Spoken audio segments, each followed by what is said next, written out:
जिंदाबाद जिंदाबाद। धन्यवाद संचालक महोदय।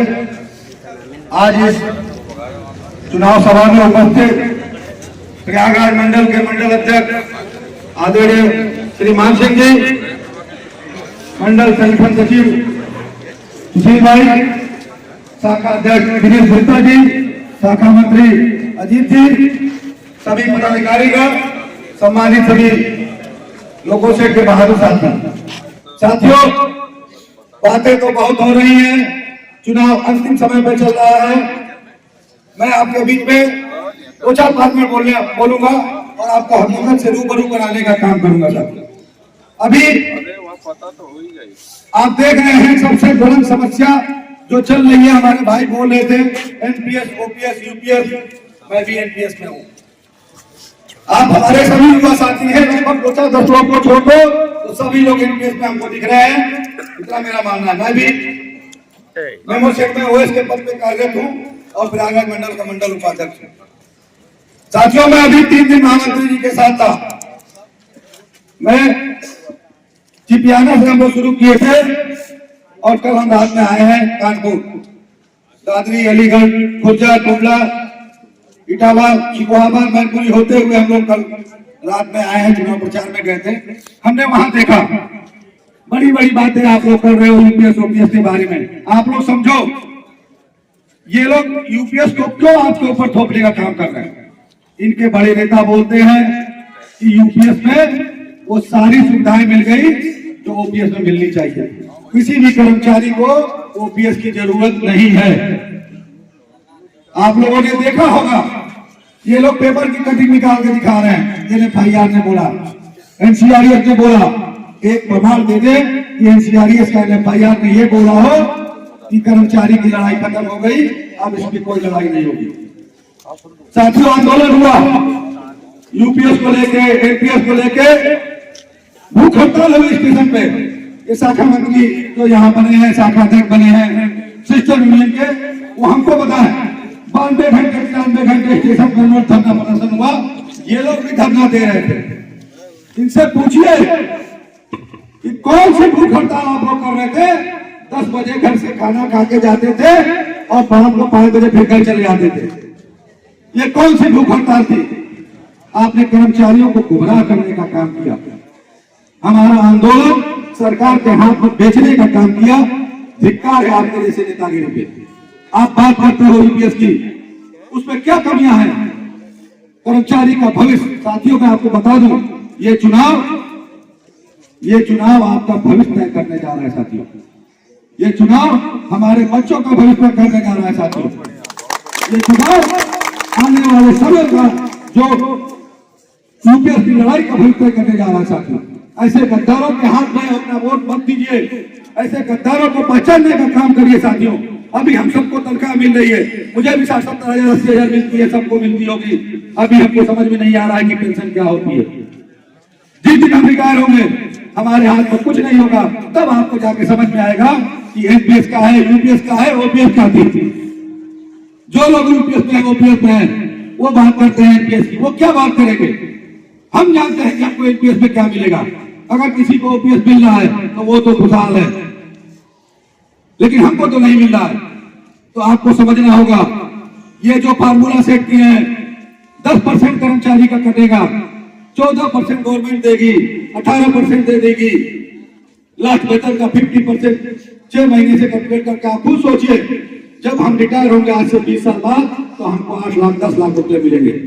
8 लाख 10 लाख में एक झोपड़ी भी नहीं बनती, घर क्या बना पाओगे आप लोग।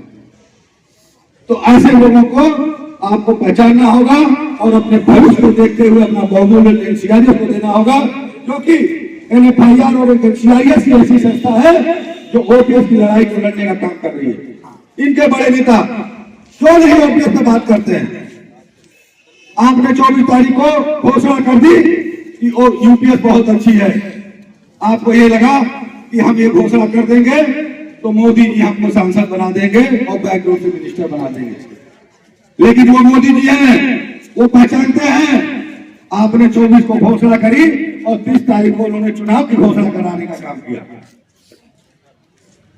आप कर्मचारियों के रहनुमा बनते हैं, आपको समझना चाहिए। आप उनकी मीटिंगें देखिए, इलाहाबाद में उनकी मीटिंग हुई, उनके राष्ट्रीय स्तर के नेता आए हुए थे, इलाहाबाद में उनकी मीटिंग हुई, कुर्सियां खाली पड़ी हुई थी, कर्मचारी उनको निगलेक्ट करने का काम कर दिया है।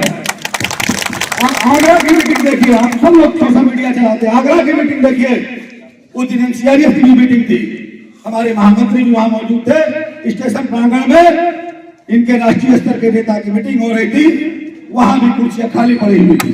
आप वीडियो बना के देखने का काम करिए। वहीं आगरा डीआरएम प्रांगण में हमारे महामंत्री बोल रहे थे, खड़े होने की जगह नहीं थी।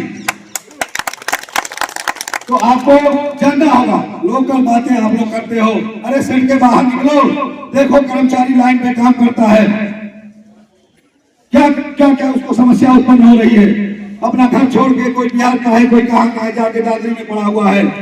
हम आईसीडी में गए थे, मंडल अध्यक्ष जी गए थे, कल में गया, परसों गया प्रधानमंत्री जी के साथ, 230 लेके आए, 230 वोट है वहां पे, सारे लड़के काशी थे। हम लोग गए, वो लोग बोले आप लाल झंडे वाले तो नहीं हो, अगर लाल झंडे वाले हो तो तुरंत यहाँ से वापस जाइए। सब युवा लड़के थे, लेकिन जब उन्होंने देखा कि हम लोग एनसीआरएफ वाले हैं, भाग किया। उनकी 2-3 समस्याएं थी, उसको मंडल अध्यक्ष ने फोन पे उसको हल कराने का काम किया, और वो सही 230 करके खुल के बोल रहे थे, लिख के दिए महामंत्री जी को। आपको विश्वास होगा, मैं उसका प्रमाण भी आपको देने का काम करूंगा, लिख के दिए हैं। 230 में से एक वोट एनसीआरएम को नहीं मिलेगा, 230 एनसीआरएम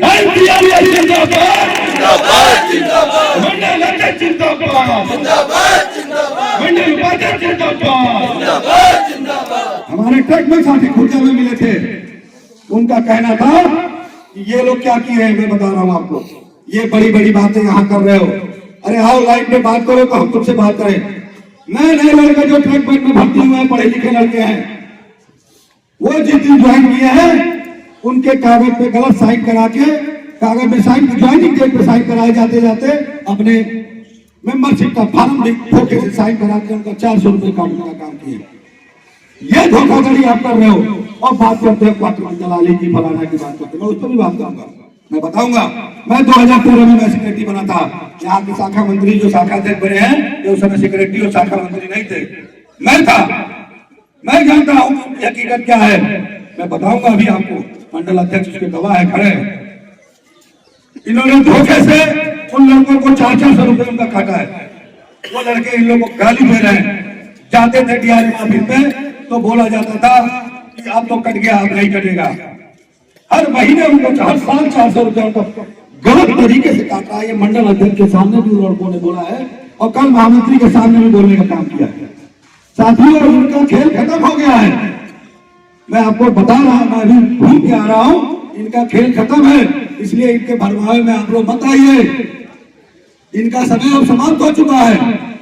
जो लोग हमारे भविष्य के बारे में नहीं सोच रहे हैं, आप अपने निजी स्वार्थ के लिए वो नेतागिरी कर रहे हैं, धिक्कार है ऐसे नेताओं पे। मैं तो उनसे भी कहना चाहता हूं कि छोड़ो लाल झंडा, आ जाओ, दामन थाम लो, राष्ट्रीय स्तर की समस्या है, क्योंकि जब पेंशन नहीं मिलेगी तो जब हम रिटायर होंगे तब हमको पता चलेगा कि हमको बात करेगा, वही देश में राज करेगा, बात करेगा, वही देश में राज करेगा। ये बात करते हैं कि ओपीएस में जो विसंगतियां है उसको हम दूर कराएंगे। पहले आप जानो तो उसमें कौन कौन सी विसंगतियां हैं। 30 साल क्वालिफाइड सर्विस है, हमारे साथी जो पुराने हैं 20 साल पे बीआरएस लेते हैं, जिस दिन वो बीआरएस लेते हैं उसी दिन से उनको पेंशन मिलने लगती है। साथियों, ये बहुत गंदा यूपीएस हम लोग के सर पे थोपने का काम किया जा रहा है। हम लोग अगर किसी कारण से 25 साल पे बीआरएस ले लेते हैं और जब तक हमारी उम्र 60 साल नहीं होगी हमको पेंशन नहीं मिलेगी। साथियों, आप सोचो, अगर 55 साल में मैंने बीआरएस किया तो 5 साल में क्या खाऊंगा। अगर 5 साल से पहले कोई घटना दुर्घटना के साथ अगर हमारा देहांत हो जाता है तो मेरी पेंशन तो गई। तो वो आपको गुमराह कर रहे हैं, इनके बड़े नेता बोल रहे हैं ये ओपीएस वो यूपीएस। मैं आपको हकीकत बताना चाह रहा हूं साथियों, अभी तो चुनाव का समय है, चुनाव से पहले उन्होंने कहा कि यूपीएस अच्छी है, चुनाव आते ही उनके सुर बदल गए। एक पेपर में निकला है इनके राष्ट्रीय स्तर के महामंत्री जी का स्टेटमेंट कि सभी स्टेट गवर्नमेंट को भी यूपीएस लागू करना पड़ेगा। ये कर्मचारियों की रहनुमा है। ऐसी कौन सी मजबूरी है जो आप इस केंद्र सरकार की दलाली का काम करने काम कर रहे हैं? आप होते कौन हो हमारे ऊपर थोपने वाले? हमने अपना हुजूम आपको इसलिए नहीं दिया, हमने अपना आंदोलन आपको इसलिए नहीं दिया कि आप अपने निजी स्वार्थ के लिए उस आंदोलन को सरकार के हाथों में बेचने का काम कर रहे हो। धिक्कार है आपको ऐसी। आप तो ओपीएस में हो और हमसे कह रहे हो यूपीएस ले लो। मैं आपसे वादा कर रहा हूं साथियों, ये चुनाव के बाद अगर गलती से लोग मानता में आते हैं तो जबरदस्ती यूपीएस दिलाने का काम करेंगे। इसलिए ऐसे लोगों को पहचानना पड़ेगा और इनको इस बार यहां से बाहर करने का काम करना पड़ेगा। आपके साथ पूछिए 2016 में जब आंदोलन यूपीएस ओपीएस और ग्रेड पे का जो चरम सीमा पे चल रहा था, इन्हीं के एक नेता थे सदन रेलवे के कन्हैया कुमार, जो इस समय आरएफ के अध्यक्ष हैं। पूछिए कन्हैया कुमार कौन है? आप लोग पूछने काम करिएगा यहाँ के शाखा मंत्री से। उन्होंने जब हड़ताल की बात हुई कि फला तारीख को हड़ताल शुरू हो जाएगी, हड़ताल शुरू हो जाएगी, इनके कन्हैया कुमार जी ने अपने जीएम को लिख के दिया कि हम हड़ताल नहीं करेंगे। अब आप सोच लीजिए कि ऐसी क्या मजबूरी थी, ऐसी क्या मजबूरी थी कि उन्होंने हड़ताल से भागने का काम किया। इनसे पूछिएगा वो कौन है। ये लोकल रही बात, लोकल 2 मिनट में अध्यक्ष जी का इशारा है, मैं बोल दूं। यहाँ के शाखा मंत्री है, कहते हैं क्वार्टर में दलाली हो रही है। इनका भी क्वार्टर एनसीआरएस ने कराया। कितना रुपया दिए थे दलाली में ये बताएं। जब इनको क्वार्टर अलॉट हुआ, ये कहे ये ना फिर इनसे कहे कि मेरे क्वार्टर को ताजमहल बना दो। मैं भी गवाह था, ये मैं भी अपने काम से किसी से गया था। ने कहा ये कौन शाखा मंत्री आप बनाए हो जो कह रहा है कि अपने क्वार्टर को हमारे क्वार्टर को ताजमहल बना दो? आप इसीलिए शाखा मंत्री बने थे। आप शाखा मंत्री बने तो कितना पैसा दे के शाखा मंत्री बने थे? दूसरे पे आरोप लगाना आसान है, बात करोगे तो बात का जवाब आपको बात से दिया जाएगा। ये ऑन ड्यूटी घर चले गए थे। मैं आप लोगों को किसी ने बताया नहीं, मैं बता रहा हूं। हम मंडल अध्यक्ष के साथ जा रहे थे, गाड़ी में चला रहा था। इनको इनके सीनियर जी ने फोन किया कि कहां हो? ये बोले मैं कानपुर में हूं। उन्होंने कहा पूछेगा मैं गलत बोल रहा हूं तो कि अपना लाइव लोकेशन मुझे भेजो अगर कानपुर में हो तो। इनकी हवा खराब हो गई। इन्होंने फोन किया, मैं मंडल अध्यक्ष बैठे थे, ये दर्जी ऐसी बात है, मैं तो बिहार आ गया हूं बिना बताए और सीबीआई लाइव लोकेशन मांग रहा है व्हाट्सएप पे, अब मैं क्या करूं? तो ये 400 करने का काम ये करते हैं। अगर ये बात गलत है तो मैं उनसे बात करूं। मंडल अध्यक्ष यहाँ गवाह बैठे हैं, क्या बात करते हो? यहाँ आंदोलन चल रहा हुआ IW ऑफिस में, जब FIR हुआ थाने में तो भाग के चले गए बिहार। ये आपका कलेजा है। ये आप बोलते हो कि मैं कर्मचारियों का रहनुमा हूं। कौन सी रहनुमा की बात करते हो? आपने देखा होगा इनके भ्रष्टाचार में, 2 मिनट बोल रहा हूं बस, भ्रष्टाचार के इनके केंद्रीय स्तर के नेता, आप लोग सब लोग वीडियो क्लिप देखे होंगे कि ट्रेन में क्या कर रहे थे। कर्मचारियों को चढ़ा के, स्टाफ को चढ़ा के, पैसेंजर को चढ़ा के पैसा वसूली कर रहे थे। पेपर की कटिंग दिखा रहे हो, मैं दिखाता हूँ पेपर की कटिंग। इनके मंडल अध्यक्ष है, इसी कानपुर में रहते हैं साथियों। वो गलत तरीके से पेपर को करेक्ट करके 57 दिन की स्पेशल लीव लिए हैं। मैं उसी डीआरएम ऑफिस में बैठा था, मैं भी उसी कैडर का हूं, इसलिए आपको बता रहा हूं। पेपर पे ओवर राइटिंग करके 50 को 58 दिन किया था उन्होंने, जिसमें डी रैंक का एक क्लास 2 ऑफिसर 8 दिन को एब्सेंट किया है और 8 दिन की तनख्वाह काटा है। जो संस्था, जो महामंत्री अपने मंडल अध्यक्ष की 8 दिन की तनख्वाह नहीं सही करा सकता, वो आपका क्या काम कराएगा? आपको समझना होगा साथियों।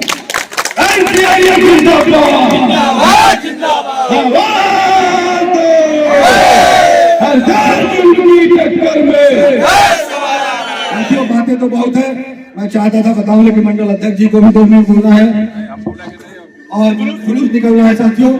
मैं आपसे पुनः अपील करना चाहूंगा कि अपने भविष्य को देखते हुए, अपने बच्चों के भविष्य को देखते हुए आप ओपीएस पे मोहर लगाएं और एनसीआरएस को एक यूनियन का नारा जो हमने दिया उसको साकार करने का काम करें साथियों। मैं इन्हीं सब बातों के साथ अपनी वाणी को विराम देता हूँ। धन्यवाद।